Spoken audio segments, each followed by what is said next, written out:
Trauma invisível, já ouviu falar disso? Talvez você, Five, tenha hoje um trauma invisível e não sabia disso.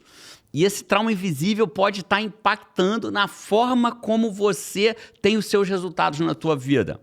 Você já pensou em como você resolver esse problema e ao mesmo tempo aprender sobre educação, sobre infância? Como que você educa crianças para serem completamente fora da média? A gente vai falar disso no podcast de hoje e com convidada especial. Vai vendo aí, roda a vinheta, time.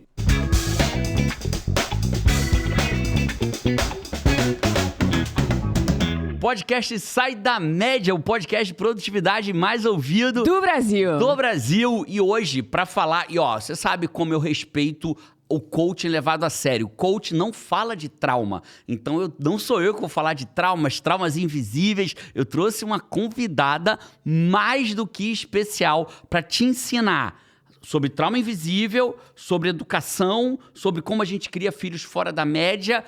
Só para você ter uma ideia, biomédica, especialista em neurociência, criadora do treinamento Educação Neuroconsciente e autora de mais de 15 livros, Five. 15 livros. Mais não, né? Eu fui comunicador, mais de, né?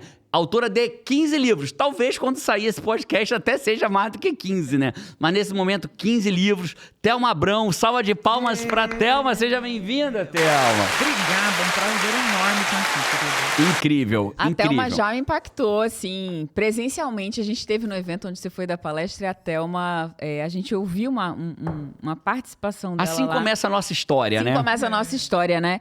E já me impactou. Cada resposta, cada pergunta que as pessoas traziam, cada tema que eu dizia, nossa, ela é muito fora da média. Ela é muito. A gente tem que trazer a Thelma no podcast.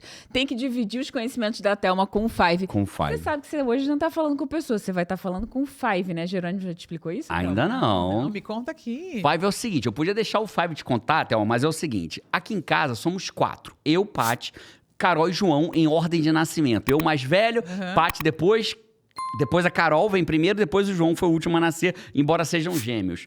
E a gente começou a viajar e começou a perceber que onde a gente ia tinha uma quinta pessoa com a gente. Five de 5, né, em inglês, tinha uma quinta pessoa com a gente. E a gente falou assim, cara, onde a gente vai? A gente escolhia, às vezes, o apartamento, falava, e aí, vocês gostaram do apartamento? Então, o Five é quem acompanha a gente, é o 5º membro da nossa família. Então, hoje, Thelma, você não vai falar comigo e com a Paty, vai falar comigo, com a Paty e com o Five lá do lado de lá. E, eles são ativos, tá? Só pra você ter uma ideia, todos aqueles papeizinhos amarelos na parede ali, é tudo nome de Five, olha lá. Eles vão se dando nome. Mas deixa eu começar aqui a história, Thelma, que é o seguinte, pra gente posicionar, o que a gente fala de ser filho fora da média, ser pessoas fora da média? Teve um estudo aqui nos Estados Unidos, está mencionado no livro Milagre da Manhã, e esse estudo, ele acompanhou pessoas ao longo de... Ele é bem doloroso, esse estudo, né? Ele acompanhou pessoas ao longo de 40 anos. É um estudo longitudinal. Longitudinal. 40 anos acompanhando um grupo significativo de profissionais nos Estados Unidos. E aí, que a gente sabe, conhecido como a terra da oportunidade. E ao final de 40 anos, a cada 100 pessoas que participou do estudo, 95 ou tinham morrido ao longo da jornada, ou continuavam trabalhando não porque queriam, porque trabalhar porque é incrível, eu desejo trabalhar até o último dia da minha vida, mas trabalhavam porque precisavam.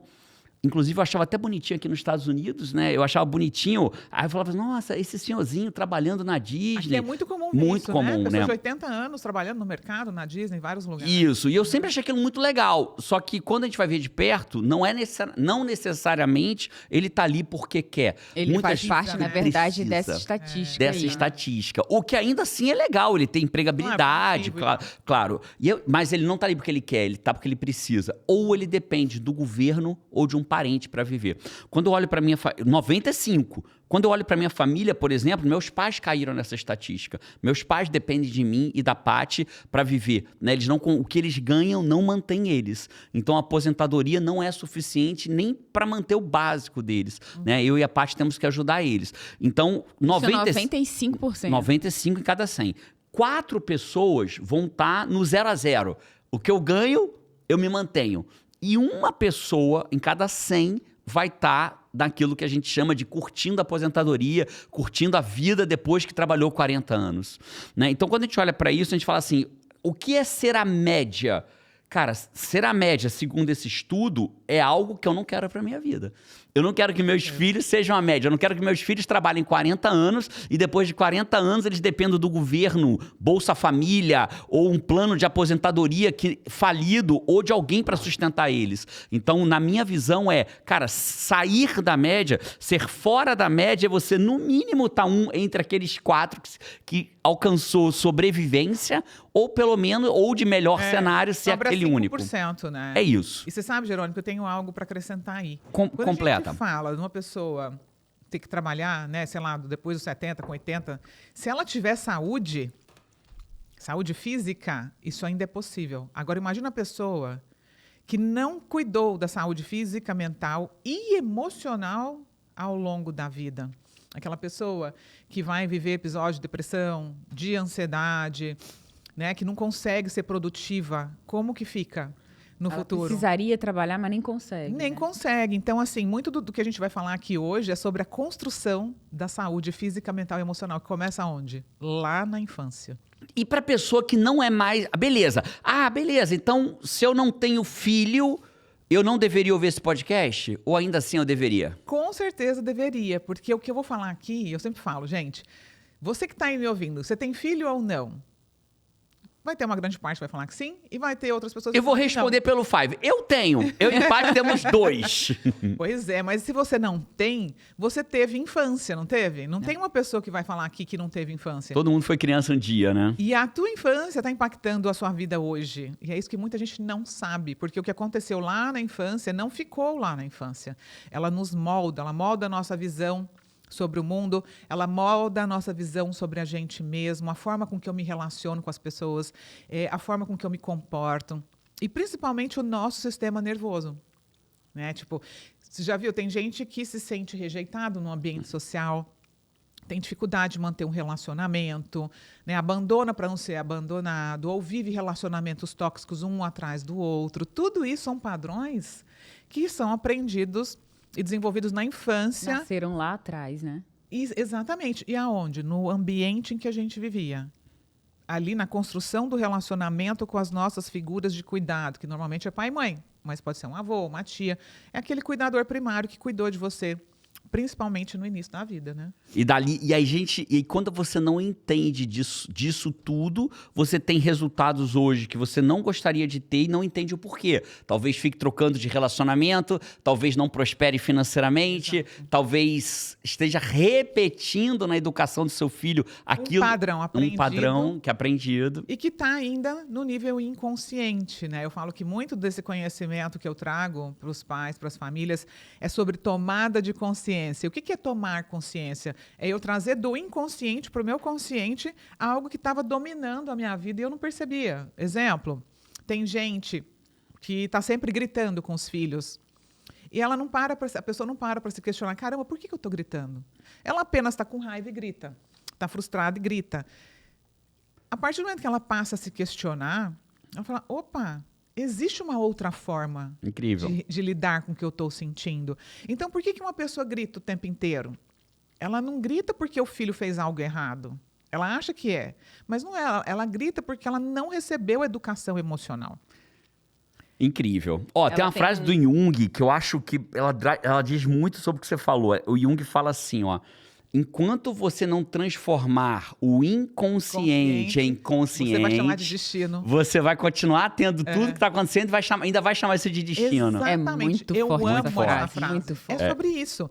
Então, a partir do momento que você fala, caramba, eu não consigo usar a razão para lidar com o que eu sinto, você tomou consciência. Então tá, agora como adulto eu vou precisar então me dar a educação emocional que eu não recebi.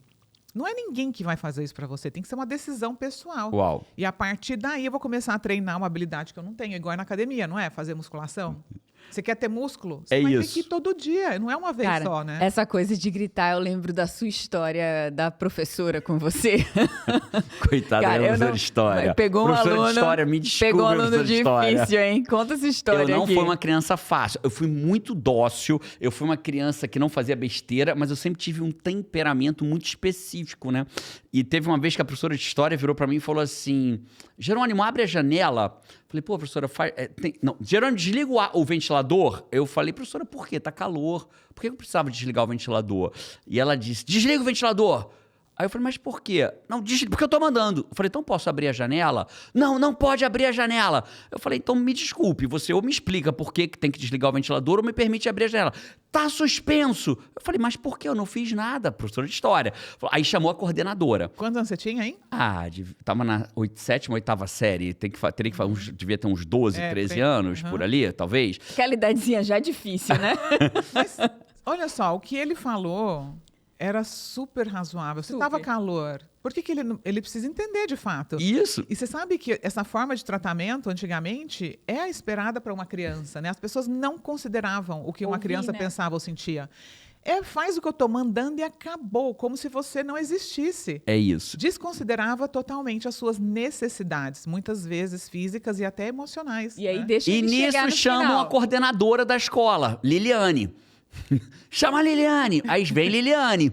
Aí a Liliane veio, um amor de pessoa, chega, e as pessoas gostavam de mim, porque eu sempre fui muito educado na escola.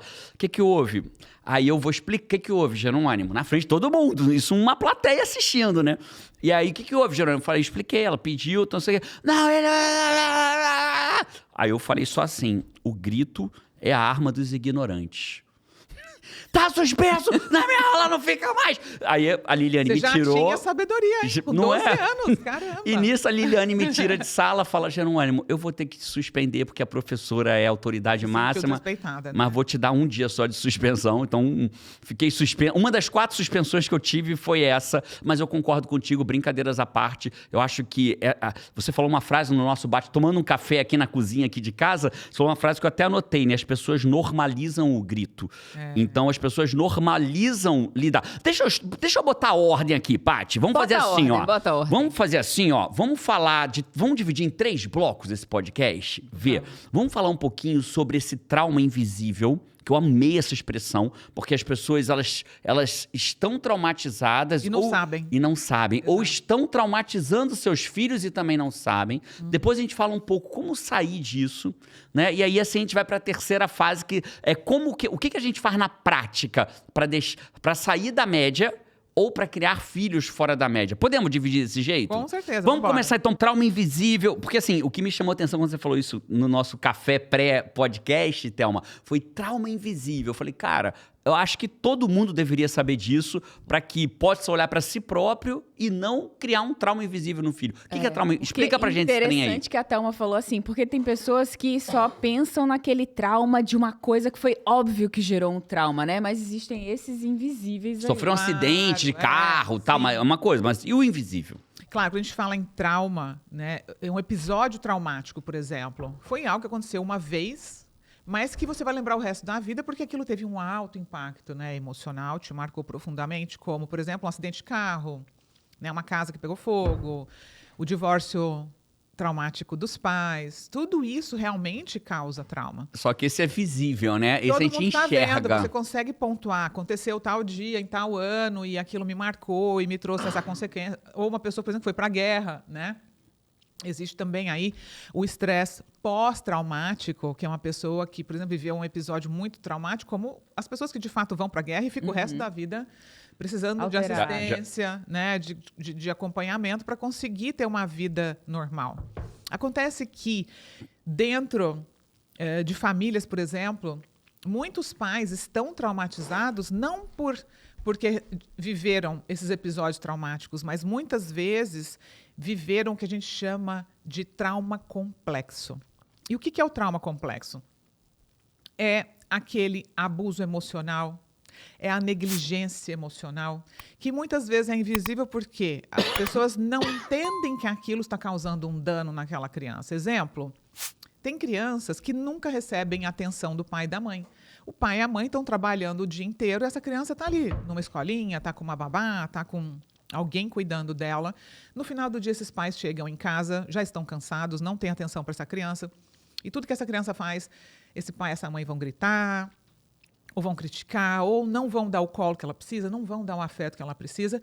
Então, essa criança E nem sempre de maldade, né? Não. Só porque realmente esgotaram tudo que tinham no trabalho, não percebem. Muitas vezes, por falta de conhecimento sobre o desenvolvimento infantil, não entende que aquela necessidade da criança é real.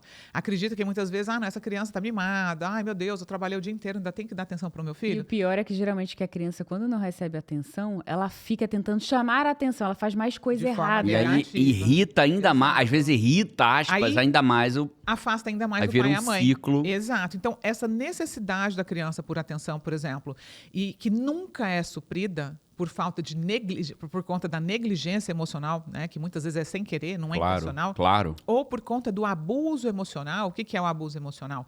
É aquele pai, aquela mãe que só critica, que humilha, que compara, que rotula, que grita e que faz a criança ficar o tempo inteiro com medo.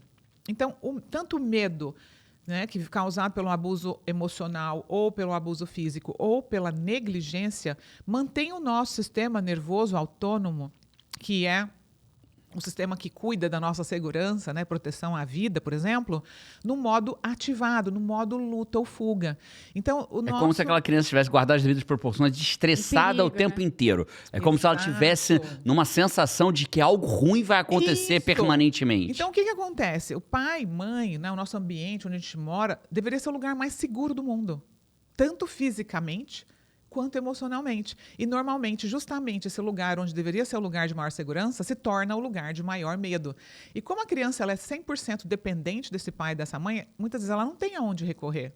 Então, ela não vai viver naquele ambiente um dia ou dois. Não é que ela vai buscar ajuda, não vai buscar segurança em outro lugar. Ela simplesmente não tem, Não porque tem. não acha nos pais e não tem onde buscar. Exato. Eu vi um episódio uma vez, Thelma, puxando o que você falou, né? A gente estava num restaurante bem pé sujo, que a gente gostava de ir lá no Espírito Santo, e era uma mesão, não era nem as mesas, não eram nem separadas. Pé sujo num sentido, ao menos como a gente fala, é até simpático, né? É. Uma comida bem caseira, assim. E na mesa ao lado, colada, na mesma mesa que a gente estava, uma menina tentou servir refrigerante. E ela tombou o refrigerante. E os pais, na mesma hora, olha o que você fez, agora eu vou ter que chamar a mulher para limpar, aqui, sujou, estragou a comida, olha, você não tem idade para botar essa Coca-Cola.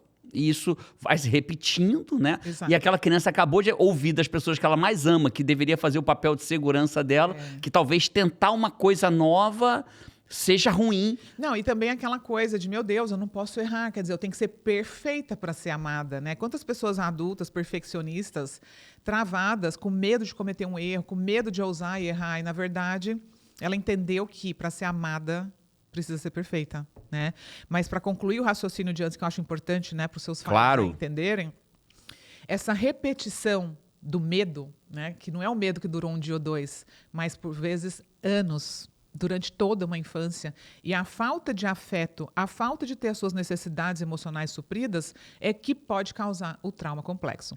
Então, acontece de muitos adultos falarem para mim, Thelma, mas meus pais não me batiam, eu nunca apanhei.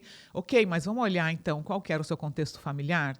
Eles te abraçavam? Eles validavam o que você sentia? Você se sentia segura para dizer o que pensava e o que sentia? Ou até para servir o refrigerante, né? Exato. Quando eu trago esse exemplo, isso de forma repetitiva talvez traga isso que você está porque a criança trazendo. está o tempo inteiro com o modo proteção aceso, né? E que Fuga e luta. reflexo você acha que uma pessoa que teve uma infância dessa, que ela ficou com muito episódio desse de medo, de luta ou fuga dentro da própria casa, quando ela se torna um adulto, você percebe isso em quê, assim, se fosse dar exemplos? Muitos exemplos. Por exemplo, uma pessoa que ela fica hipervigilante. O que é isso? Aquela pessoa que está o tempo inteiro buscando por pistas de ameaça, de rejeição, ou de que algo ruim possa acontecer. Então, você está conversando com alguém, ai, será que eu falei algo errado? Ai, será que essa pessoa vai gostar de mim?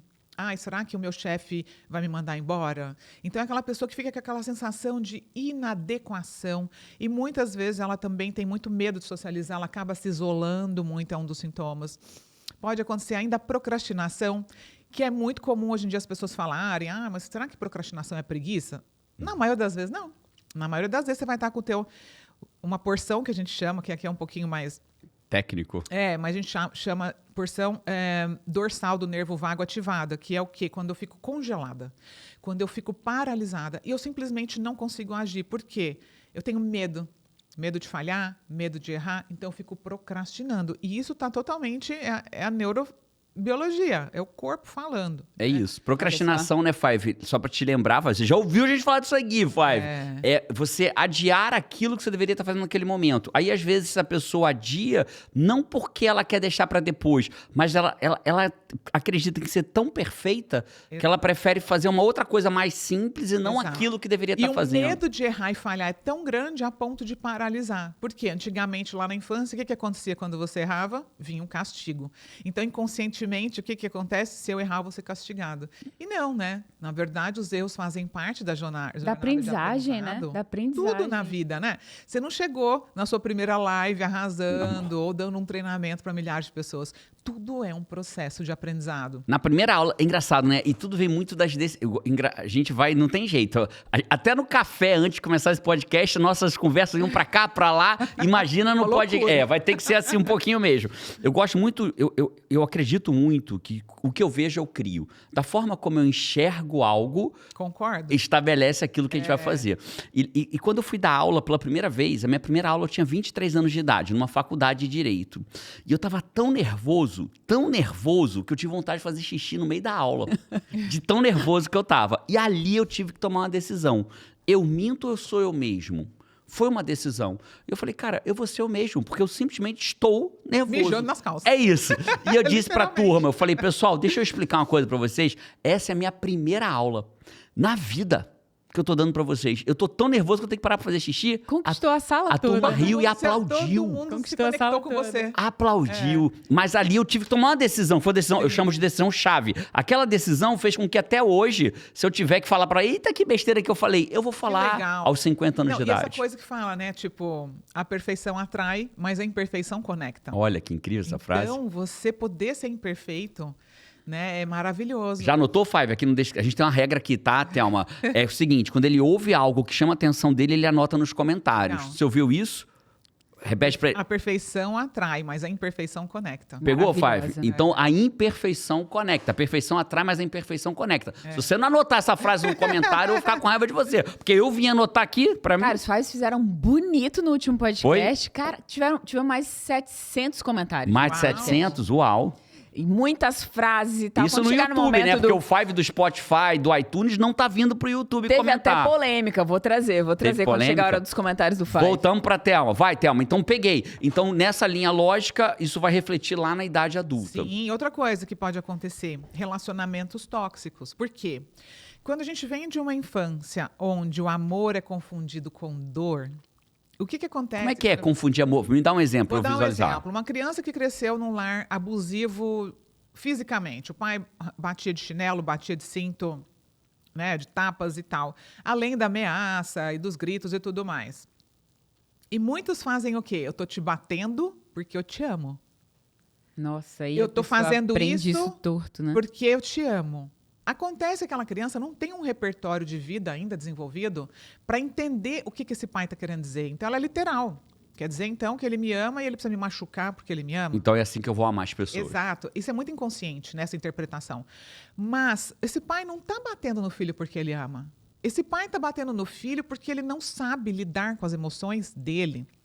Ele não aprendeu a usar a razão para controlar impulso.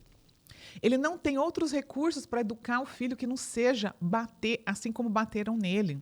Então, se esse pai pudesse buscar o conhecimento que a gente tem hoje, né, sobre a neurociência, sobre o neurodesenvolvimento, e ele pudesse refazer essa fala, ele ia falar, não, filho, eu estou batendo em você porque eu também tenho as minhas feridas de infância. Eu estou batendo em você porque eu não tenho um recurso melhor do que esse. Me controlar. Eu tenho muita raiva dentro de mim. Eu estou batendo em você porque eu estou desesperado, eu quero que você seja uma criança boa e eu não sei o que fazer a não ser isso. Uau. Então, vou pegar essa... Ó, consultoria em tempo real, hein? Eu tenho uma característica. Quando eu erro com o João e Carol, vem alerta de polêmica. Quando eu erro com o João e Carol, eu tenho uma característica. No exato momento que eu vejo que eu errei, eu vou lá e peço desculpa para eles. Isso é reparação de danos. O nome disso é reparação de danos. E ela precisa ser feita. Porque na nossa geração, para trás, as pessoas... Mas olha só, eu vou tomar um cuidado aqui, que é, eu vou concluir as respostas. Porque como a gente aqui conversa, é muita coisa... Conclua, Thelma. Conclua. Só para não ficar pelas A não ser que a gente faça um podcast de 4 horas, aí vai dar tempo de falar de tudo. Dá Conclua. Pause, vai. Eu tenho que seguir nessa aqui também. Vai. Eu tenho que voltar para concluir sobre o amor associado com dor. Tá. Porque quando você Que bom que cresceu existe desse alguém jeito, que lembra o começo da história. A Thelma veio para ficar. Vai ser a terceira integrante do podcast da minha. Porque, Thelma, isso aqui é comum. A gente começa no assunto. Depois a gente vai ouvir o podcast e falar, rapaz, a gente não fechou aquele assunto, hein? Fecha, Thelma, por favor. Nos podcasts, as pessoas ficam mandando mensagem. Estou falando, gente, deixa eu concluir para você entender. Conclui. Então, olha só, amor com dor. Você aprendeu lá, não é? Que é amar e sofrer? Sim. Aí, quando você cresce, você se atrai por alguém como? Que te causa dor, que te causa medo, que te deixa naquela mesma adrenalina que você vivia porque na ele infância. entendeu que aquilo é amor. Aquilo é amor. Não. Então, quer dizer, se eu arrumar uma pessoa que me trata com respeito, que me trata bem... Não me ama. Ai, que coisa mais sem graça. Que relacionamento mais morno. Eu não gosto de pessoas assim. E o perigo é que isso não está no consciente, Não né? está Tá no inconsciente. É inconsciente. Aí você sai de um relacionamento abusivo e entra em outro, Então, como é que a gente quebra isso? Tomando consciência, olhando para trás, ressignificando a tua história e entendendo que seu pai e mãe te deram o que tinham para dar. Mas não necessariamente é a forma que você merecia e deveria ter sido tratado. Não dá para exigir 10 de quem só tem 5 para dar. Essa frase bateu muito forte em mim uma vez, quando eu estava falando sobre uma determinada pessoa, e que eu não vou falar publicamente quem é, eu tive uma situação muito emblemática, sabe, Thelma? Um dos meus primeiros mentores na minha jornada, eu estava um dia na internet, a gente vai voltar para terminar, e não essa eu não vou, é só para seguir no bate-papo aqui. E eu estava assistindo, eu fui ver um dos meus mentores gravou um vídeo do mesmo tema que o meu. Eu falei, uau! Aí eu fui olhar a data do vídeo, o vídeo dele era depois do meu. Falei, que massa! Deixa eu ver o que ele tá falando. Sabe aquele menino, a criança ali dentro de mim, doido para ver o que o mentor ia falar? E lá pelo minuto 3, 4 do vídeo, era sobre mim mesmo, e ele começa a me atacar, me criticar, falar que eu tava fazendo tudo errado, de um jeito absurdo naquele momento. E aquilo me fez muito mal, né? E eu lembro que eu vomitei, pra você ter uma ideia, de quanto foi forte pra mim, né? Emocional grande. Muito. E aí eu decidi lutar. Eu falei, cara, eu vou gravar um vídeo, eu vou responder ele. Luta ou fuga, né? Então, vou lutar, vou gravar um vídeo. Fui pro ataque. Aí, só que no meio disso tudo, o meu filmmaker, o cara que fazia o vídeo, falou, Jerônimo, você é maior do que isso, cara. Olha que incrível. Você é maior do que isso. Eu não lembro se foi exatamente o Dan que falou isso, mas foi o Dan. Não, isso foi o Dan, mas eu não lembro se essa outra frase foi, cara, não dá pra exigir 10 de quem só tem 5 pra dar. Então, eu acho que às vezes, eu olho pro meu pai, o meu pai não tinha 10 pra dar, o meu pai tinha 5, e ele me dava 5. Era a educação do meu pai. É sobre isso. E sobre a gente não culpar os nossos pais. Porque muita gente vai estar assistindo e fala, mas nossa, eu sou assim por causa do meu pai, eu sou assim por causa da minha mãe. Não, você é fruto de uma história. Mas a gente não é aquela história. O que acontece na infância não fica na infância. Mas você não é o que te aconteceu na infância. Incrível. Você hoje é fruto de uma história, mas você é livre para ressignificar a tua história. Eu falo que a gente não foi responsável pela programação que a gente recebeu na infância. Mas como adulto, é nossa responsabilidade mudar essa programação. Incrível. Senão você vai viver escravo do teu inconsciente, Incrível. do teu automático, agindo sem saber o porquê, não é? Incrível. Isso gera muito caos. Não, e o autoconhecimento é tipo... É o manual de como você funciona. E você só tem a oportunidade de entender o que você funciona, por que você faz as coisas, entender por que você age assim ou é assim, através do autoconhecimento. Exatamente. É muito poderoso. É muito engraçado, poderoso, né? Esses dias eu tenho... Muito necessário. Eu tenho lutado muito pelo coach levado a sério em 2 direções, sabe, Thelma? Numa de tirar charlatão do mercado. Porque essa frase eu não sei de quem já li várias vezes quem falou, mas eu não consigo lembrar. Mas o problema não é o barulho dos maus, mas sim o silêncio dos bons, né? Então o charlatão... Acho que é do Martin Luther King. É do Martin Luther King? Pode ser. Ô, Five, ajuda a gente, bota nos comentários quem falou isso aí pra gente.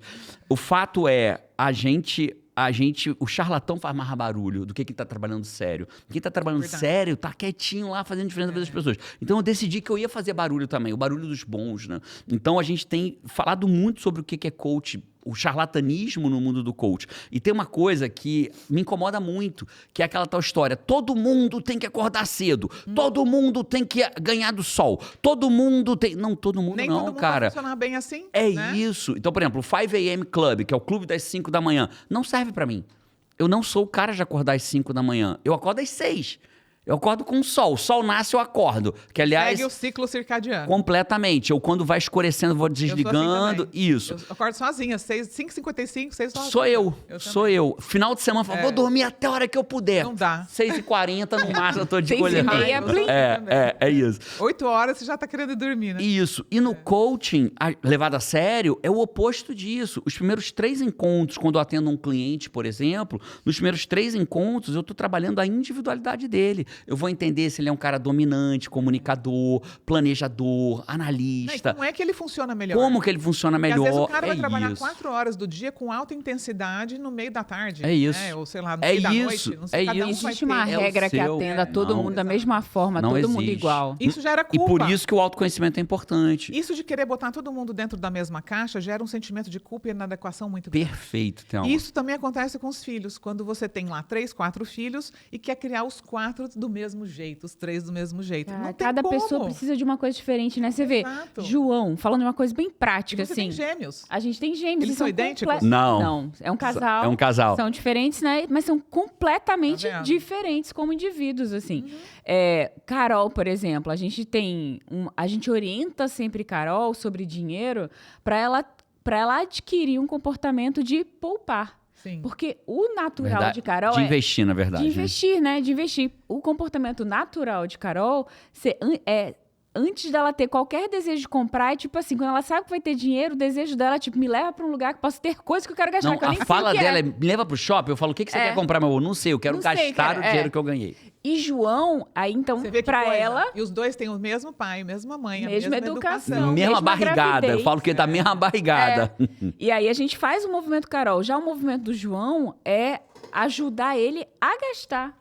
Porque senão ele quer poupar tudo, ele quer Gente, eu deixar tenho tudo, ele quer exatamente investir esse modelo tudo. em casa. É mesmo? É, o meu Eles são menino é opostos. assim e a minha menina é assim. Idêntico, é isso aí. O João se toma banho com um sorrisal na mão, o sorrisal termina limpinho, igualzinho, ó. Inteira, né? Lourenço. Fechadinho, atravessa O uma meu filho piscina. Lourenço também, ele guarda todo o dinheiro dele. Guardar não, ele investe. Investe. Né? Eu ia falar Investe. guardar, mas ele investe, que ele fala, mamãe, ele tem 10 anos, ele já Uau. tá salvando esse dinheiro para comprar o barco de pesca que ele quer quando ele tiver ali 15, 16 anos. Legal, É. Incrível. Cara, projeto Muitas- específico. Muitas vezes que ele quer algo, ele me pede, eu falo, filho, você precisa disso? Ele fala, não. Eu falo, então não vou comprar. Compra você com o seu dinheiro se você quiser. Ah, não vou comprar com o meu Não dinheiro compra também, não. Eu nunca, falei, né? então você não Então não compra, não quer tanto não suficientemente, precisa, né? né? E eu tenho uma pergunta pra gente voltar nesse nosso primeiro bloco, né? Falando dos traumas e tal. Você falou do trauma complexo. Dentro do trauma complexo existe o trauma invisível? É a mesma Não. coisa ou são diferentes? Eu chamo de trauma invisível porque as pessoas entendem muito mais fácil. Imagina eu chegar aqui, é trauma complexo. O que é isso?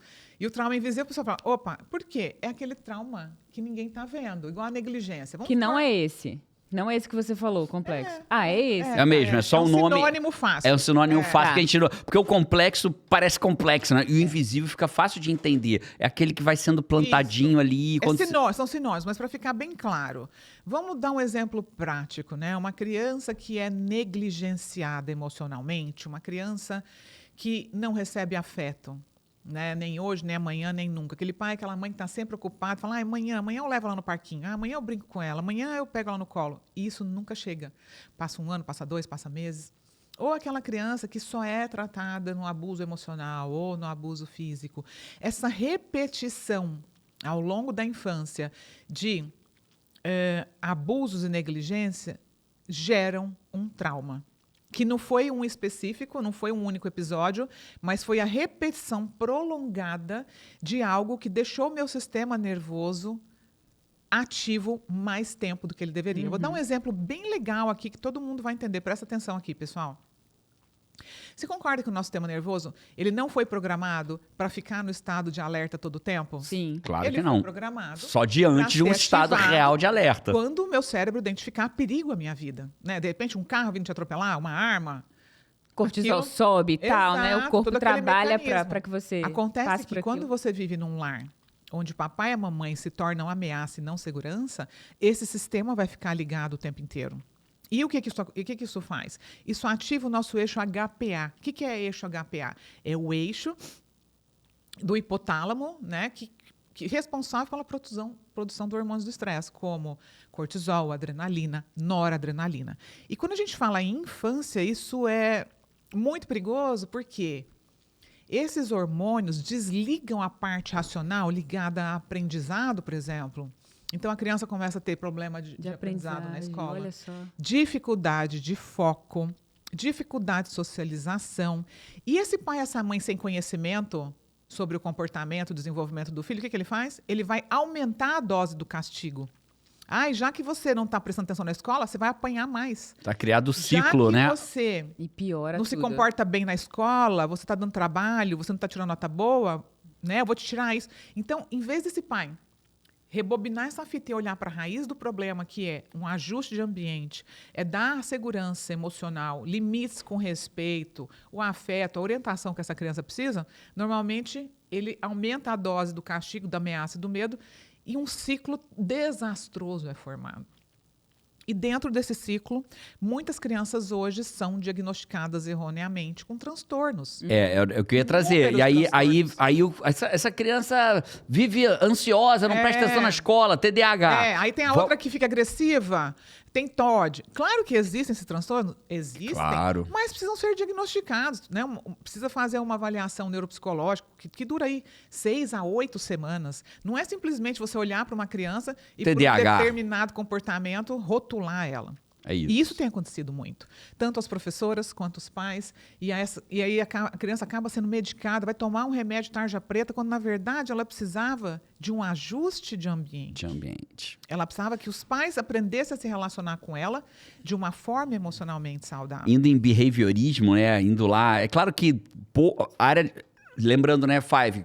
Eu sou coach, eu não sou psicólogo, eu não atuo em psicologia. Então, quando eu trago sobre behaviorismo, eu estou trazendo porque eu sou pós-graduado em neurociência e estou trazendo dentro de um viés professoral. Não, é igual eu como biomédica, né? Eu Isso. dou aula também, eu falo sobre neurociência, neurobiologia, neurofisiologia, tudo isso que eu estou falando é dentro da compreensão da biologia do ser humano. Perfeito. Né? E não um viés Não dou psicoterapêutico, diagnósticos, isso aí. Não, mas a gente vê essa epidemia, né, de diagnósticos dados assim por alguém que olha e outro É julga, a né? solução comprada no balcão da Exato. Drogazil, né? Então, voltando aqui um pouquinho, né? Eu tenho um primo meu, ele é um dos maiores especialistas em treinamento de cachorro de uma raça específica, que é usado muito pelas polícias do mundo todo. E ele ele também, além de dar treinamento, ele às vezes é chamado para cuidar de um pet. De um pet revoltado, aquele cachorro que virou o dono da casa. E ele fala pra mim, na minha família eu sou Nino, né? Não sou Jerônimo. Fala, Nino, 99% das vezes eu não tenho que tratar o cachorro. É o dono. Eu tenho que tratar o dono do Exatamente. cachorro. Né? Então é óbvio que criança não é cachorro e é óbvio que o pai das crianças não são tutores de cachorro. Mas se resolve geralmente da mesma Mas maneira, eu né? ousaria dizer que talvez a grande parte das soluções da criança Sem dúvida. está no ambiente Porque e quem nós faz o papel de somos pais. frutos desse meio, né? A criança ela é moldada pelo meio, pelo relacionamento. Por exemplo, se você e sua mulher ficam brigando, ou tratam mal as pessoas, ou joga lixo no chão, seu filho vai aprender a fazer a mesma coisa. Isso. Não adianta você jogar lixo no chão e falar pro seu filho, não jogue lixo no chão, filho. Palavra inspira, mas é o exemplo que arrasta, né? Exato. Então você fala para ele não bater no amigo, mas você, quando tá com raiva, bate nele. Então não faz sentido, né? Por isso que é tão difícil educar. Porque primeiro a gente tem que se reeducar. Reaprender, olhar para o nosso comportamento e falar, caramba, eu preciso me ajustar aqui para ser um bom exemplo para o meu filho. E isso é para tudo na vida, né? E principalmente quando a gente fala em educação emocional. Eu fiquei de contar uma história aqui, né, para ilustrar a questão do trauma complexo, eu não contei. Então conta agora. Vou contar.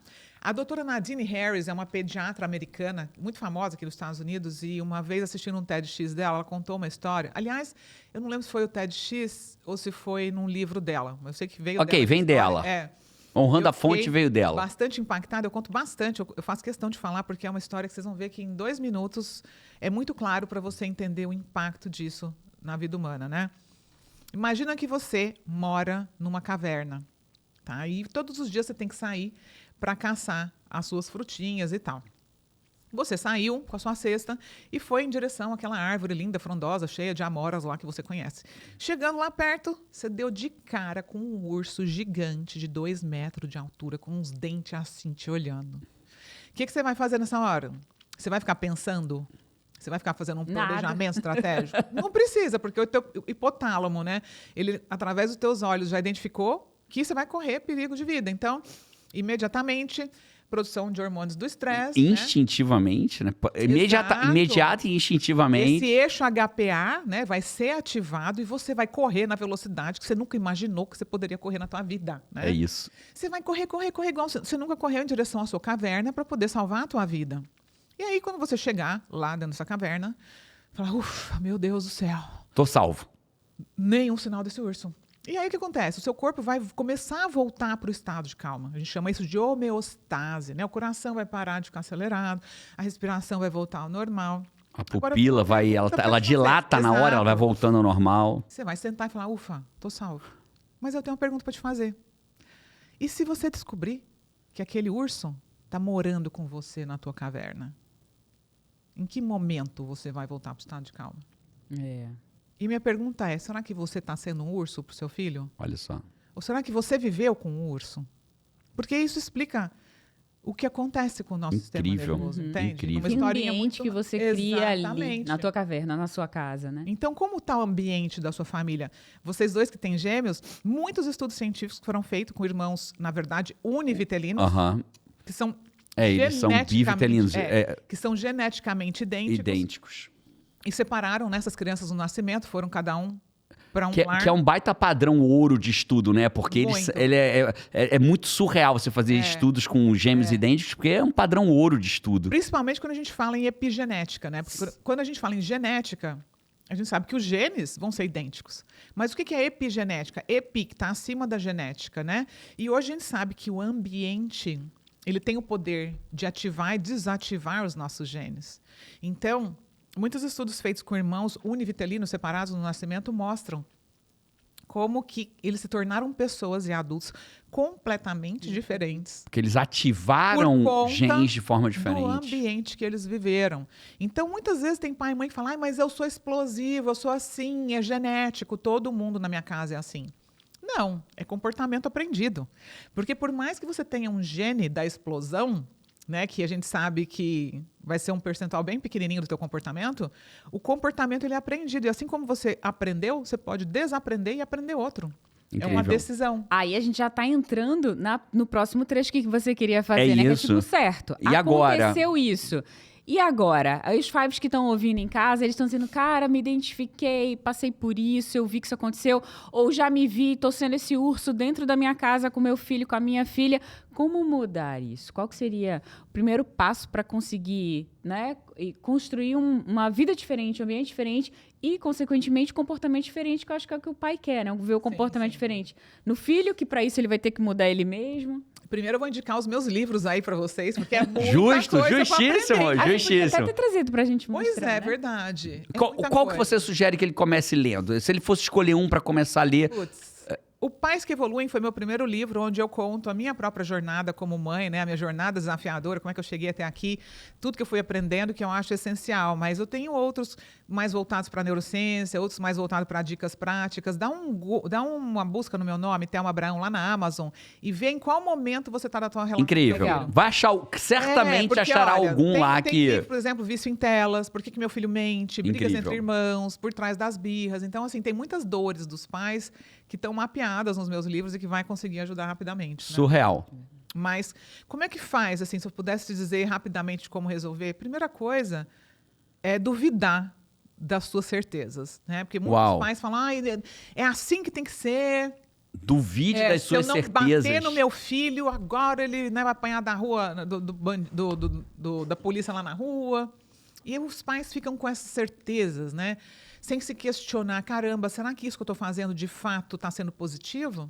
Então, olha para o comportamento do seu filho. Hoje, o comportamento do seu filho é um comportamento que você acha certo, que você admira, que você fala, caramba, eu estou orgulhoso, né, desse filho, da forma com que ele tem crescido, se desenvolvido? Se a sua resposta é não, olha para você. Porque ele aprendeu a partir de você, do ambiente em que ele vive, né? Então, tem muitos filhos que são agressivos, que são abusivos, que gritam. E os pais falam, eu queria que meu filho fosse calmo, eu queria que meu filho fosse respeitoso. Mas espera aí, como é que você trata com ele? Qual é o tom de voz que você usa para corrigi-lo? O que deve ter deve ter não, né? Tem, a gente sabe disso, que tem de pai gritando, larga esse celular, com o celular na mão, Pois né? é, Larga esse então, celular aí, com o celular estando na mão. Isso é uma coisa muito importante hoje em dia, né? Igual lá em casa. Final do dia não tem tela para ninguém. Nem para mim, nem para meu marido, A nem partir para os de meus que horas filhos. que vocês Quando fazem eu o paro fim de da tela? trabalhar, por volta das 6h30. Incrível. Aqui a Tiro gente todo tem o mundo. centro do carregamento. Quando a gente sair aqui e acabar o podcast, eu mostro pra você. Logo na saída aqui, porque os Five já sabem de tudo. Que eles sabem que aqui a gente tá na garagem de casa, sabe que a portinha verde que eles estão vendo ali é a quinto porta membro pra da casa. família, né? É o quinto membro da família. afinal A de gente tem um contas. centro de carregamento. A gente, quando dá, no nosso caso é 9 da noite. 9 da noite, todo mundo bota seus aparelhos pra carregar, né? Eles, talvez eles são um pouco mais velhos, 14 anos. Aí a gente vai, todo mundo bota os seus celulares, mas é todo mundo. Eu, seja, Paty, já vai João, pro- Carol, e dali bota ali pra carregar. Pro outro andar então, da casa, dali já sem- já não sobe tela lá pra cima. Ah, legal. Eu faço isso lá em casa porque eu quero que eles tenham, que a gente tenha interação. Então, a gente dorme às 9 lá em casa, Jerônimo. A gente dorme com A as gente galinhas, dorme literalmente. A gente aqui dorme às também, 10. Eu mas tô é- querendo puxar pra 9 agora também. Nossa, é bom demais. Agora na high, né? É porque as na high crianças school. mudaram da middle school, né, que é ensino médio, pra high school. Ah, E Saíram aí, de começar o dia 9h30 da manhã pra 7h20. então a gente tá Bem mais acordando às 5h40 aqui em Caramba. casa. É. Então, pra agora, pra 5h40 eu preciso de despertador. Aí, então a gente tá tentando puxar um pouquinho pra mais cedo. A gente vai ter que buscar esse horário É. de encerramento Então, e aí, mais o que eu 8. faço? A gente, sei lá, ou vai lá fora andar de bicicleta, patinete, ou vai fazer uma comida, vai fazer alguma coisa juntos, sabe? Que incrível. Esse momento que eu acho que as famílias perderam. É verdade. Muito, sabe? A pessoa esqueceu que é importante conversar com a criança, é importante conversar com o marido, é importante ter um tempo para si, né? Então, Existe uma dúvida na internet, né? E eu bato muito que eu não concordo com quem diz isso. Muitas pessoas falam, e tá tudo bem que você concorde. Aqui eu acredito muito, estava falando com você sobre uma lógica do Cortella. Eu vi do Cortella, então vou honrar o Cortella porque foi dele que eu ouvi, né? Ele fala que se eu venho com um pão e você com outro pão, e eu te dou um pão e você me dá outro, Cada um sai com cada um sai com um pão. Mas se eu te dou uma ideia, um pensamento, uma forma de pensar e você me dá outra, cada um sai com duas. Então a gente ganhou. Só que a gente vive um momento, sabe, Thelma, naquilo que eu acredito, né? Eu sou cristão. E naquilo que eu acredito, diabo, a palavra diabo, diabólico, vem de divisão. Então, o diabo é aquele que divide. Eu sirvo. O meu criador é aquele que une e não o que divide. Então, se houve, trazendo um ponto que é polêmico, mas a gente não vai enfrentar ele, né? É bem tranquilo, não tem polêmica nenhuma. As últimas eleições do Brasil, que não tem polêmica nenhuma, né? Bolsonaro e Lula. E se dizia que existia uma batalha espiritual. A batalha que era o bem contra o mal e papapá, foi uma narrativa criada. E eu digo para os meus alunos, no ambiente onde eles estão prontos para ouvir, e o Five que está ouvindo a gente, eu tenho certeza que está pronto para ouvir isso, se houve uma batalha espiritual, quem ganhou é aquele cujo nome é divisão. Porque a gente terminou com um país dividido, com famílias divididas, com grupos de WhatsApp divididos, com pessoas no trabalho que não se falavam mais. Então, eu pensar diferente da tua opinião política me dividia de você. E se houve uma batalha espiritual, nós perdemos. Quem ganhou foi o demônio. Então, a minha pedagoga, que trabalha diretamente comigo, ela é de esquerda. Eu sou de direita. E ela é minha pedagoga, é a pessoa mais próxima de mim. A gente acha graça, ela conta as histórias dela de esquerda, eu conto as minhas de direita, e a gente acha graça, porque a gente não vai permitir que aquele cara cujo nome é divisão nos divida. Eu posso discordar de você, mas eu não preciso me dividir de você. Então a gente tem que entender que, então, por exemplo, algumas pessoas, existem judeus não messiânicos, né? O judeu não messiânico, ele acredita que virá um salvador, mas que Jesus não foi o salvador dele. Toda vez que eu encontro um judeu, eu peço, me fala mais. Eu amo aprender sobre a história do judaísmo não messiânico, que não acredita que o Cristo já veio, né? Então a gente precisa entender que discordar, a gente pode discordar, só não pode se dividir. São coisas completamente diferentes. Legal. Então eu discordo de algumas pessoas na internet quando elas dizem assim, você não é o amigo do seu filho. Na minha visão, e eu quero muito ouvir tua opinião, Thelma, sobre isso, na minha visão, eu posso sim ser também o amigo do meu filho. Então, Nossa, é verdade, isso aí me incomoda também. Te incomoda? Me incomoda, porque assim, o meu pai foi o meu melhor amigo a vida inteira. Ainda Uau, olha Gente, isso. o meu Que pai lindo. é o meu melhor amigo. Que coisa linda. E ele é a pessoa que eu mais respeitei e respeito na vida. Eu não Uau. deixei de respeitar ele porque ele é meu amigo, entende? Então, para mim é até difícil falar como acreditar nisso, porque eu vivo isso, né? E eu falo assim, eu tive uma relação super desafiadora com a minha mãe a vida inteira, por diferenças mesmo, de tudo, de temperamento, o jeito dela. E o meu pai, não, ele era aquele cara que sempre conseguia me acolher, me entender, falar não também quando era necessário, e eu conseguia ouvir e respeitar, porque eu me sentia extremamente respeitada por ele. Uau. Mesmo quando eu não estava correta, não estava certa, ele conseguia me Te fazer mostrar ver que aquilo você não estava de correto. uma forma lindamente gentil. Eu falo que ele é a pessoa mais gentil que eu já conheci na vida. Uau. Então, muito do que eu ensino também é por conta da minha experiência de vida, né? Eu tenho aí meus traumas, minhas experiências diversas, mas eu também tenho Seus traumas exemplo... invisíveis, que cada vez Exato. mais você torna ele visível, né? Exatamente. Mas eu tenho também um modelo de amor, né, de validação emocional. E eu acredito que muito da minha segurança como mulher, como ser humano, vem dessa construção com o meu pai. Eu falo que ele acreditou em mim antes mesmo de eu acreditar. Que lindo. E isso não tem preço, entendeu? Então, eu acredito que o problema, quando as pessoas falam, tem que ser Incrível. amigo do filho, eu vejo um problema em um lugar.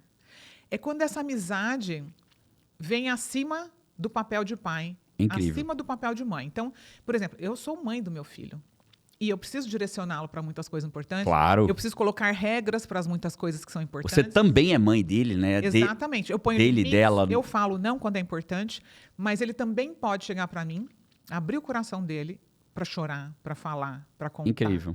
Entendeu? Então, acho que tem muito pai e mãe que quer ser amigo, entra na permissividade, não orienta, não guia. Ai, tá bom, faz o que você quer. Até porque às vezes é até mais fácil, né? Ah, beleza, bora dá lá. menos trabalho, É. né? Porque quer fazer o filho feliz o tempo inteiro. Eu não acredito nisso. Eu acho que o não é importantíssimo em muitos momentos. Até porque como Certeza. adulto você vai ouvir não. A gente não faz tudo que a gente quer, E não se é? o pai e a mãe não trouxerem esse não ali, o limite, é o nosso papel, né? Não vai ser um avô que vai fazer isso. Muito difícil. Não vai. Não, a avô a não tia, vai. né? Quando chegar a nossa vez, a gente Ser vai avô, estar a gente nesse- estraga também, né? nesse Quando a gente for avô, momento, a gente vai assim, estragar de o fazer nó as também. coisas boas, É. porque tem alguém educando ali na frente, Mas, gente, né? a vida vai te falar não. É inevitável. Você não vai ter tudo que você quer na hora É que quer. isso. E você tem que desenvolver resiliência, né? Lógico, para ir atrás do que você acredita. Dentro da medida adequada, né? Claro, mesmo ouvindo um não. Então, Mar calmo nunca fez bons marinheiros. Eu gosto muito dessa frase. Ela é mas não é sobre criar um tsunami para criança. exatamente. né? Isso é importante você falar. É isso. Mar Não calmo é. nunca faz, mas não é criar um tsunami. não Mas é. ela precisa entender. Uma coisa que eu vi um profissional falando, e eu queria honrar o nome, mas eu não lembro quem foi, que é tipo, cara, a gente tá criando crianças que o sorvete dela não pode cair no chão. Meu Deus! É o luto, né? Não pode ter. Deixa a criança lidar um pouco o luto. Sorvete caiu no chão. Não precisa chorar, vamos comprar um outro. Exato. Não, tipo, cara, o sorvete cai no chão, acontece, Nossa, né? eu super concordo com você. Acho muito importante esse assunto, inclusive, porque é uma das coisas que as pessoas se confundem muito quando eu vou ensinar educação neuroconsciente para eles. Ah, então quer dizer que agora o meu filho vai mandar na casa fazer o que ele quer? Não tem nada a ver com isso. Mas tem a ver com você olhar para o teu filho e entender que ele é uma criança que tem um cérebro imaturo, que não tem controle de impulso, que ele ainda é dominado pelas emoções e que ele é biologicamente programado para agir daquela Incrível. forma. Por mais que te irrite, é a biologia humana. Então, Eu vivo minha vida, sabe, Thelma, por 8 virtudes que eu procuro sempre trazer elas pra mim. Uma delas vem do estoicismo. adoro o estoicismo. É, né? Esse Que tipo de massa, que filosofia incrível. Maravilhosa, né? Que é a virtude da temperança. A virtude da temperança, ela é muito mais profunda do que parece. Uma delas, temperança e sabedoria. Vou trazer essas duas pra gente falar sobre elas rapidamente, né? Rapaz, duas virtudes muito importantes em educação E quando se fala de filhos, viu? E desafiadoras para nós adultos, né? A temperança, ela tá muito ligada à inteligência emocional, que você trouxe, né, a ideia da inteligência emocional como uma das grandes soluções para esse grande problema, né? Porque como eu explico inteligência emocional para o meu aluno, né? Eu falo que é assim, ó, eu posso ter raiva Todo mundo vai ter Não raiva. tem como você impedir uma emoção, Porque ela é emoção, né? É. A emoção, ela é instintiva, ela é da gente. Exato. Só que quando eu tenho raiva, essa é a raiva, né? Minha garrafinha é a raiva. A inteligência emocional traz 3 elementos. Primeiro, eu percebo que eu estou com raiva. Uma pessoa inteligente emocionalmente percebe a emoção aflorada. E aí você consegue decidir o que fazer com essa raiva. É isso. O segundo ponto é, eu não posso permitir que a raiva fale por mim. Eu posso até falar com raiva, mas a raiva não pode falar por mim. Então, às vezes, a Paty toma uma decisão, e ela usa isso comigo também, mas eu acabo usando mais, que é a minha profissão diferente da Paty, eu acabo usando mais com ela. Eu pergunto pra ela, mas minha linda, essa tua decisão é você que tá tomando ou é o seu medo? É você que está tomando ou é a sua raiva? É você que está tomando... Sensacional. Né? Então, quando é a uma gente começa... pergunta que traz clareza imediatamente. Nossa, vou começar a usar pra mim, ó. Incrível, né? Olha que legal. Quem que tá tomando essa decisão? Porque quando eu pratico a virtude da temperança, eu tô praticando a virtude calma. Quem está falando sou eu. E os antigos já diziam, conta até 10, respira fundo. Agora a gente sabe por que é, né? Por quê, né? Agora tá chamando temos... a razão de volta. É né? isso, tá esperando... Chamando você de volta ali, você né? de volta. E aí, dentro dessa linha lógica, eu acho que todas as vezes que eu peço desculpa aos meus filhos, normalmente eu não peço desculpa pelo que eu estou falando, mas pelo como eu falei. Eu falei, Nossa, que sensacional. Deixa eu falar uma coisa sobre isso por aqui, favor, fale. sobre reparação de danos. Aham. Acho que a gente ia voltar e não voltou. A gente tangeu ali, tangenciamos e fomos adiante. Gente, reparação de danos é tão fundamental e é uma coisa que a nossa geração não recebeu. Né? Os nossos pais, sem querer, nos feriam e não pediam desculpa. Porque Sim. os pais na nossa época era a autoridade máxima, né? Na época dos mais velhos ainda, tipo assim, na época dos pais dos nossos pais, a autoridade era mais máxima ainda. A criança não podia nem falar, que dirá, Você não né? podia perguntar, né? Tá perguntando por quê, mas e aí? Olha só, vamos dar um exemplo real sobre isso. Imagina que, sei lá, seu pai te xingou, te ofendeu, você ficou mega magoado com tudo que você ouviu e você ficou triste. O que você fez? Ficou quieto e se afastou. Sim. Aí, no dia seguinte, o seu pai vem falar com você como se nada tivesse acontecido. Tipo, passou por cima da sua emoção, da sua dor, e você aprendeu o quê? O que eu sinto não importa. Eu vou engolir isso e vou seguir em frente. Depois, de novo. Você vai se tornar aquele adulto que as pessoas te machucam, né? Você passa por cima dos seus limites, do que você sente. Você fala assim, Porque aquilo é o normal, é o querendo natural. falar não. Isso te gera uma ferida, um ressentimento tão gigante, porque você vai sempre achar que a necessidade do outro é mais importante que a sua. E isso é algo que a reparação de danos pode evitar. Uau. Incrível. Então, Incrível. quando você repara danos com seu filho, você está mostrando, filho, eu sei que eu fui grosso com você, ou eu usei um tom que não era adequado, e você não precisava, você não merecia isso. Para mostrar para ele que você está vendo ele, que ele é importante para você. E isso vai ajudar ele internamente a se respeitar. Incrível. E a colocar limite no outro. Peraí, até aqui você vem, daqui para cá você não vem, porque você está me desrespeitando. Incrível. Incrível isso. E muitas vezes eu falo João ou Carol, né? Às vezes eu falo mais João, porque às vezes que eu perco a linha é mais com o João. Porque ele é mais parecido comigo, né? É louco, porque quem é mais o espelho da gente, muitas vezes é que a gente mais se incomoda. Tira a gente né? do Porque sério, a né? gente... Gente, a minha filha é pequena, eu olho para ela e falo, meu Deus, que difícil lidar comigo mesma. Ela é a responsável por eu estar hoje fazendo o que eu faço, porque foi justamente quando ela nasceu, foi crescendo, falei, eu não consigo lidar com ela. Eu preciso, tipo estudar, assim, eu preciso me capacitar mais para ser mãe dessa Eu menina. preciso aprender a lidar Caramba! comigo para poder lidar com ela. E o João é muito parecido comigo. Então, muitas vezes eu digo para ele, João, o que você fez continua sendo errado, mas a forma como eu lidei com isso foi errada também. Maravilhoso. Então, porque quem que é o adulto da relação aqui? É isso. É você. É isso. Você que tem esse discernimento. Ele ainda não tem, tá construindo, né? É isso. Agora, tem uma hora que não tem jeito, que é no jogo do Botafogo. No jogo do Botafogo, quem é o adulto, quem é a criança, né, menina? Fica... Cara, aí tá Jerônimo lá, não sei quem tá. João, calma, pai. Calma, pai. Calma, pai. Eu assumo, no jogo do Botafogo, o João fala pra mim assim, pai, eu não quero ver Botafogo, a gente tá combinando de ver um jogo do Botafogo, o Botafogo tá indo, avançando. Você não tem educação inteligência Não emocional. tem nenhuma. Entra na sua criança, né? Entra na minha criança. E aí, às vezes eu acalmo ele, às vezes ele me acalma e a gente fica nesse E jogo aí, Jerônimo, ali. tem hora que ele faz assim, no meio do jogo, né? Ele faz assim, Gente, tô com metade do meu corpo tá dormente. Eu disse, ó, para com isso. Aprende a torcer, porque João vai aprender a torcer desse jeito. Ele vai começar a achar Mas eu que já ficar melhorei, dormente. Já melhorou muito. Já melhorei muito. Já melhorei muito. Você joga bola? Joguei 11 anos, fui atleta de alto rendimento por 11 anos. Fui goleiro de futsal. Joguei no Vasco, no Fluminense, em vários. Hoje em dia, não jogo mais. Tive todas as lesões que você possa imaginar. Mas voltando aqui pra gente... Eu queria fazer uma pergunta pra Thelma também. Então faça. Muitas coisas eu entendo que nasce realmente no comportamento dos pais, né? E o que vem das crianças, pelo que você identifica, o que é culpa deles mesmo, entendeu? Não tá na gente, tá lá. A gente teve um cachorro uma vez, que foi a Nutella. A Nutella, a gente contratou adestrador pra ela, tal, mas ela não precisava de adestrador, ela precisava de exorcista.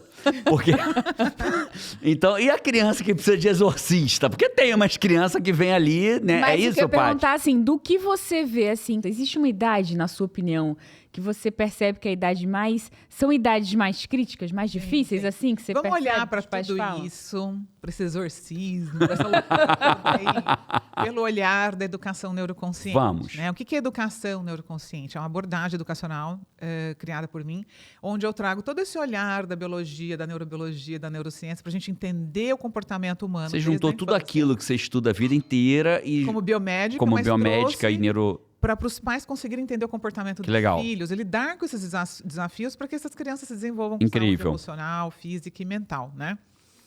Mas olha só, do 0 aos 3 anos, é muito desafiador para um adulto lidar com uma criança. Principalmente quando a gente não tem conhecimento sobre o comportamento infantil. Então, exemplo, a gente nasce com o cérebro completamente imaturo. O que isso significa? A gente não pensa, a gente não raciocina. E tá cheio de adulto achando que a criança de 1, 2 anos pensa, tá agindo de propósito, tá me testando. Nossa, como a gente já ouviu, né? Essa criança me testa. Ela me testa. Não tá testando. Você tem certeza que não testa mesmo, não? Não testa, porque para testar você tem que raciocinar. Acho que ela não conheceu a Carol, hein, Paty? Tudo isso que vocês chamam de testar é instintivo. Ela percebe que aquele comportamento tem um determinado resultado. Uma consequência. E aquilo vai fortalecer estimula ou enfraquecer aquele comportamento. Mas total por instinto, não é raciocínio. Né? Eu chorei e meus pais me deram colo. Então eu aprendi que se eu choro eu ganho um colo. É isso. É por associação. Mas a criança, ela, quando pequena, não tem uma função executiva que os adultos têm, que é controle de impulso. Por exemplo, você vai numa festa de aniversário, tem lá um bolo, um brigadeiro. Você sabe que tem que esperar cantar o parabéns para comer. Você pode estar morrendo de fome. Você se controla. Porque você tem essa parte desenvolvida já no seu córtex pré-frontal. Ou come escondido um, né? Aquele tá bem num pedacinho da mesa assim, você chega, pega um... né, dá um jeitinho e tal, já não Não, mas brincadeira à parte, você se... Ela é capaz de enfiar a mão dentro ela vai lá bolo, e pega. Né? Perfeito, um monte. Aí né? o pai e a mãe vai lá e baixa na criança. Ah, que criança mal educada. Não, ela não tem controle de impulso, entendeu? Assim, quando a criança se joga no chão, quando você não faz o que ela quer. Ai, que criança terrível, birrenta. Mesma coisa, ela não tem controle de impulso. Então, ela está com raiva. Tem criança, inclusive, que se bate, puxa o próprio cabelo, né? Ou bate no outro. Isso é importante a gente entender. A criança que chora porque ela... Não adianta você ficar explicando e conversando, ela não entende a consequência daquilo ainda, né?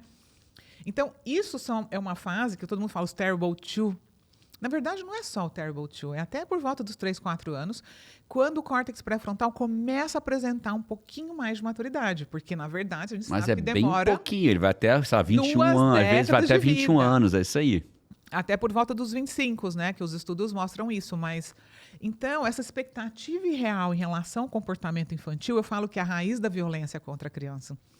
Porque você não conhece a biologia dela, você não entende por que ela está fazendo o que está fazendo. Ela está fazendo de propósito, ela não tem educação, essas coisas. E aí vem na sua cabeça, meu Deus, eu tenho que bater nela para ser uma criança de bem, eu estou sendo uma péssima mãe, eu tenho que fazer algo. E aí junta com os traumas invisíveis dessa mãe e fala o que os outros vão dizer de mim se eu não educar a criança agora. E aí sabe ela... aonde que entra o que os outros vão dizer de mim?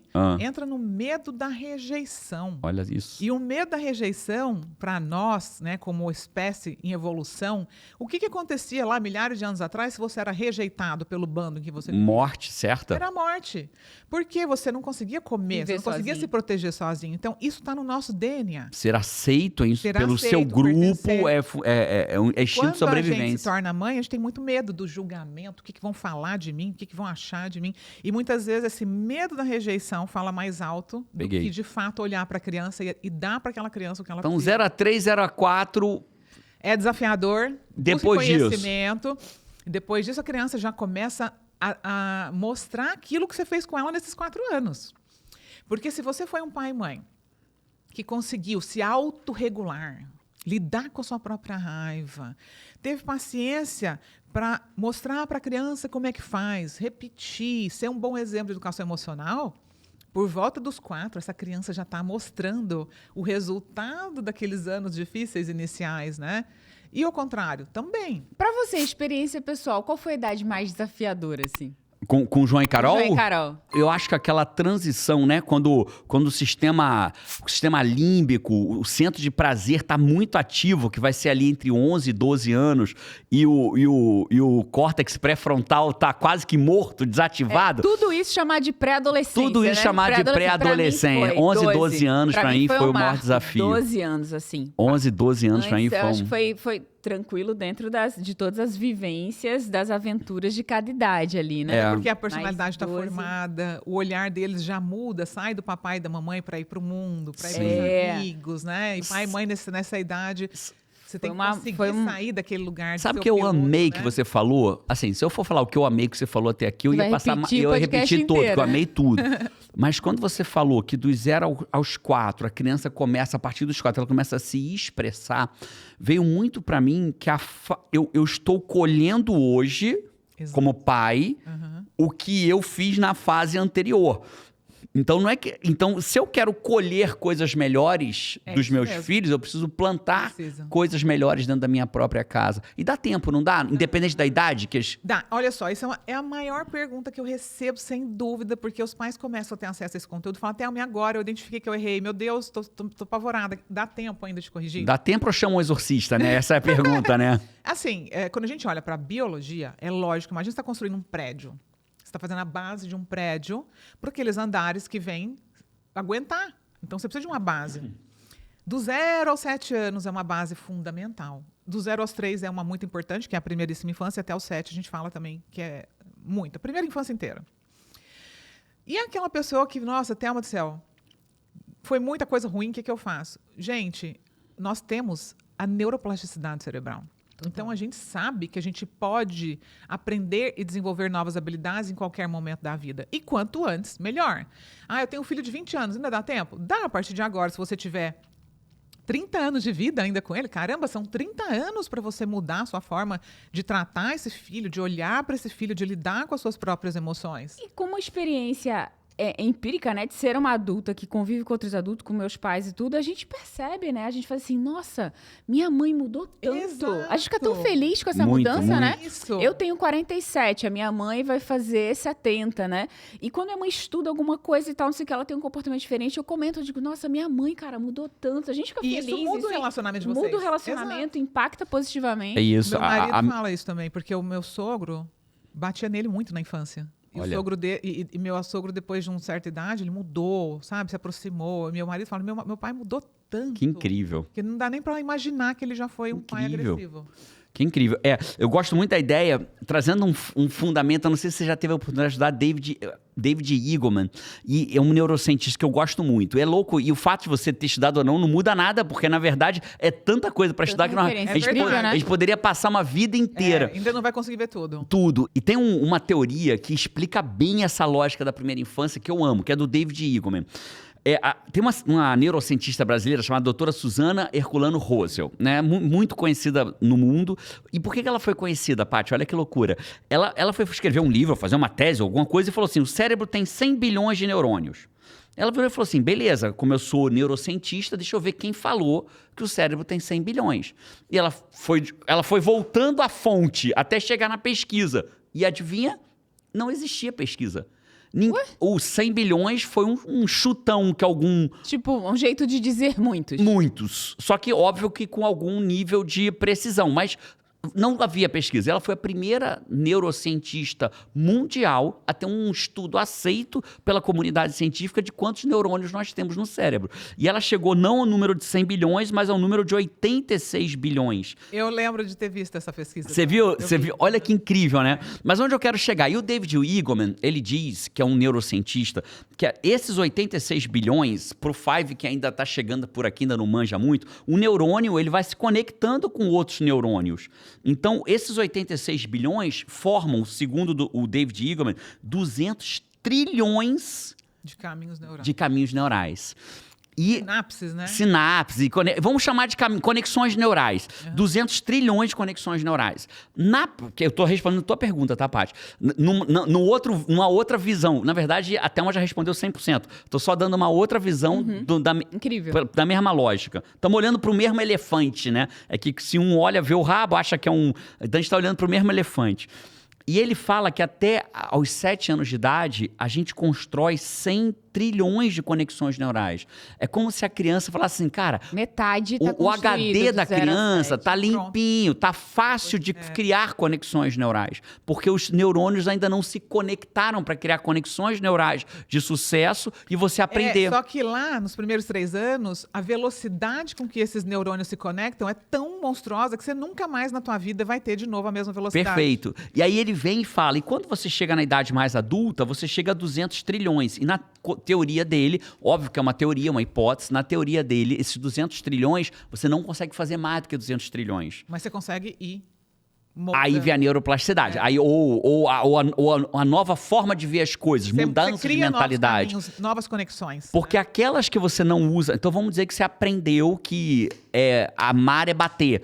Então, você começa a perceber que amar não é bater. Então, aquelas conexões neurais, elas vão se enfraquecendo. Pra formar outra. E aí, ela forma outra. É um pouco mais difícil do que na primeira infância, que na primeira infância tem espaço vazio. É igual aprender idioma. É Criança isso. com 2 anos aprende super, né? Minha filha isso. veio pra cá com 2 anos, fala inglês, fala português, já com sotaque de inglês. Olha aí.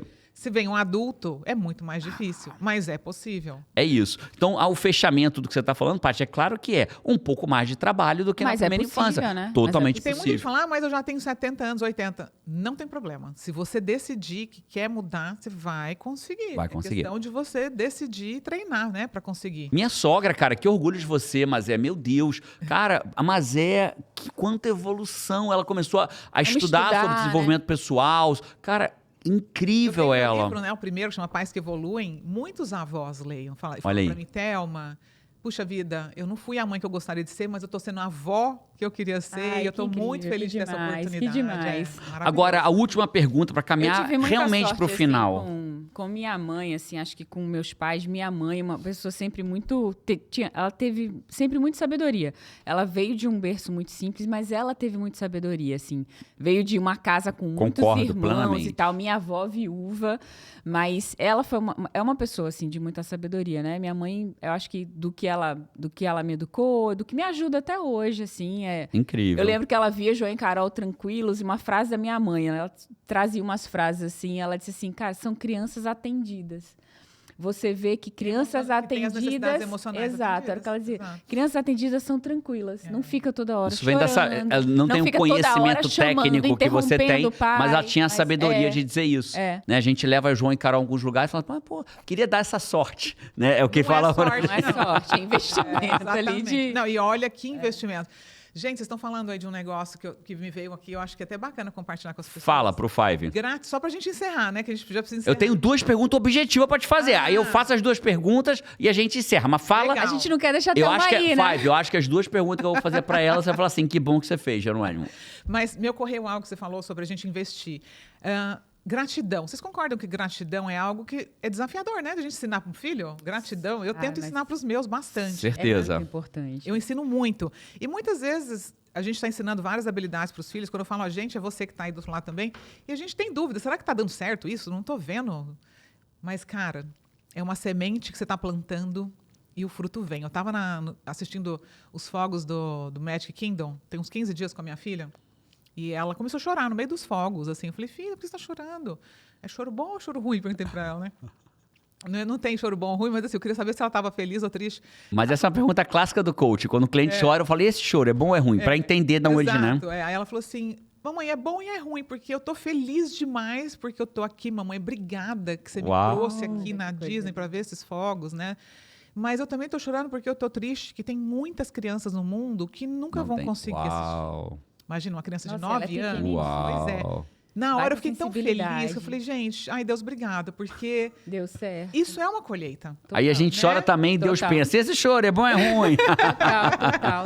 Então é isso, a gente tem sim que plantar. E os filhos, eles se tornam mais felizes quando isso nasce dentro deles, né? A gente Poder ter faz... empatia, respeito ao próximo, né? Incrível. A gente faz exercício de gratidão na hora da oração, né, meu lindo? Desde com as crianças, assim, de A bem forma que a gente pequenos, assim. implantou, você lembra como é que a gente implantou? Eu primeiro orava, eu agradecia por eles, para que eles entendessem que tipo de gratidão. Eu falava, ó, papai, eles eram bem pequenininhos, falava, papai é muito grato, eu queria agradecer que o João hoje jogou futebol, que ele pôde jogar futebol, que ele tem uma escolinha, sou grato por ele estar aqui agora junto na caminha dele com o papai e a mamãe. Então, eu fazia a oração por ele, até que uma hora falou assim, e alguém hoje quer fazer a sua própria gratidão? Aí começou. Desse jeito. E aí eles foram- cada um dizia 3 coisas, e aí você percebe que eles percebem que a gratidão traz percepção do que é bom, ao invés de dar por garantido, né? E aí eles conseguem dizer, Essa por frase exemplo... é muito boa, dá por garantido. Né? João consegue dizer assim, eu sou grato por estar aqui nesse momento fazendo oração nós 4 juntinhos. Porque... E isso traz algo muito importante que falta na nossa geração atual, que é aquele preenchimento, aquela satisfação pela vida, né? Que hoje eu vejo que aquela Exato. criança, adolescente, é um buraco sem fundo, aquele vazio existencial preocupante que leva à depressão, que leva ao suicídio. Incrível, Não é? incrível. Então, acho que a gratidão é um antídoto muito grande. Né? Estouramos todos os tempos. Eu vou fazer 2 perguntas objetivas, hein, Thelma? Bem objetivo. Primeiro, sobre trauma invisível. Tema simples de fazer. Você acredita que, mesmo eu, aos 50 anos de idade, o fato da Paty limitar meu videogame, ela não deixar eu jogar FIFA à vontade, né? Limitar a quantidade de batata frita que eu como, não pode gerar um trauma invisível em mim? Pode, super traumatizado. Tá bom, Paty? Então, ó, videogame... É pra gerar um trauma visível mesmo, que eu Visível quero. mesmo, né? Nem Põe invisível, limites, não. viu? Põe limites nele. Vou deixar as redes sociais da Thelma aqui na descrição do vídeo. Mas jogou Thelma Abrão, você vai achar. Mas vou deixar os links aqui pra você clicar. Pra onde? Melhor caminho pra eles te seguirem? No Instagram? Thelma.abraão, ABRAHAO. Todo dia criando conteúdo, conversando com o meu público. Incrível. Pra gente se educar. Link na descrição. E se você fosse... Essa agora é a última pergunta mesmo, séria. Se você fosse deixar algo por onde... eu diria nem o melhor dica... Porque é difícil, o podcast todo é incrível. Mas se você deixar por onde ele começa, o Five quer começar, ele quer mudar a primeira coisa, ele quer se tornar... Qual seria a dica que ele não pode deixar de fazer? Eu falaria para você parar de olhar para o passado, parar de se culpar, porque eu falo que a culpa paralisa, né? A culpa te coloca num lugar onde você não se sente pronto para agir. E falar, caramba... Né, eu dei o que eu podia, eu fiz o que eu podia com o que eu sabia até agora, mas eu posso mudar, eu posso aprender a fazer diferente. Então, a partir de agora, eu vou me abrir para aprender aquilo que eu não sei. E eu vou trocar a culpa pela ação, porque é a ação que vai me mover na direção de desenvolver recursos emocionais, novas habilidades que vão me levar a ter resultados que eu ainda não tive. Incrível, Ai, incrível. Que linda fala. A culpa paralisa, você não faz nada com aquilo, né? Ela não é produtiva, Troca né? a Falando em culpa pela produtividade, ação. a culpa não é produtiva. Amei, Senhoras amei e essa senhores, palavra. essa foi Thelma Abrão, biomédica, neurocientista, Obrigada. especialista em neurociência, criadora da educação neuroconsciente. E esse foi o podcast Sai da Média, o podcast mais ouvido de produtividade do Brasil. E acabamos falando de produtividade até para criança aqui, estamos falando. Um abraço para você, a gente se vê por aí ou no próximo podcast. E Vamos! obrigado, Thelma, por ter Obrigada. vindo. Amei. Tchau.